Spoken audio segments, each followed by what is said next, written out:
નમસ્કાર મિત્રો, તમારું સ્વાગત છે અમારા વિડીયોની અંદર. અને આજે આપણે વાત કરવાના છે, સમય જો તમારો ખરાબ હોય અને તમારાથી સુરાપુરા ધામ ના જવાતું હોય અને તમારો સમય તમારો સાથ ના આપી રહ્યો હોય, તમને દુઃખ આપી રહ્યો હોય, જેમ કે તમારા ઘરમાં કોઈ અશુભ વારા ઘડીએ અશુભ સંકેતો મળતા હોય અને અશુભ ઘટનાઓ બનતી હોય તો તમારે શું કરવું?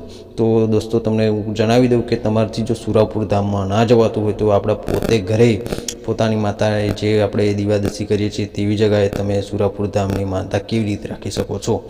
તો તમને હું જણાવી દઉં કે તમે જો તમારા માતાને દીવો કરો છો, અગરબત્તી કરો છો, તો એકવાર તેમની પરમિશન લઈ લેવી જોઈએ તમારે, કે કોઈ બી બહારના દેવ સાથે તમે જો સંપર્કમાં આવો છો, બરાબર છે, એમની માનતા રાખો છો, તો એકવાર તમારે તમારા દેવી દેવતાઓની પરમિશન લઈ લેવાની. ત્યાર પછી તમારે જે અગરબત્તી દાદાના નામની કરવાની અને દાદાને પ્રાર્થના કરવાની કે દાદા, મારો સમય ખરાબ ચાલી રહ્યો છે, મારાથી સુરાપુરા ધામમાં આવવાતું નથી, પણ મારી એક મનોકામના છે કે મારો આ સમય સુધરે અને મને સારી જગા અને સારો સમય આવે.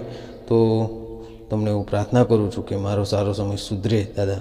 તો એ રીતે પ્રાર્થના કરજો અને દાદાને એકવાર સાચા દિલથી પુકાર કરજો કે દાદા, મારી વારે આવો, કે મારો સમય આજે મારો સાથ નથી આપી રહ્યો. જે રીતે સમય સાથ નથી આપી રહ્યો એ જ રીતે મારા દોસ્તો અને જે સગા સંબંધીઓ પણ મારો સાથ નથી આપી રહ્યા.